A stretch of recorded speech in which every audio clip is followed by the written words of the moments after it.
તો આજે આપણે બનાવીશું ચીઝ પરાઠા. તો આ રોટલીનો લોટ છે અને આપણે વણી લેશું ગોળ. આની ઉપર આપણે થોડુંક તેલ લગાવી દઈશું.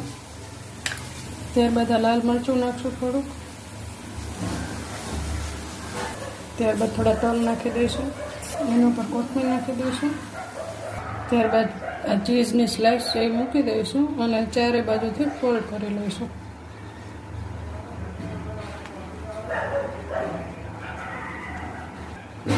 હવે આને વણી લઈશું આપણે.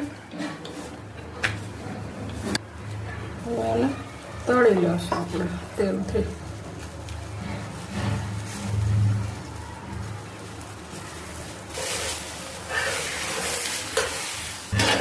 તો આપણા ચીઝ પરાઠા થઈ ગયા છે તૈયાર. ચીઝ પરોઠા અને ચા થઈ ગયું છે તૈયાર.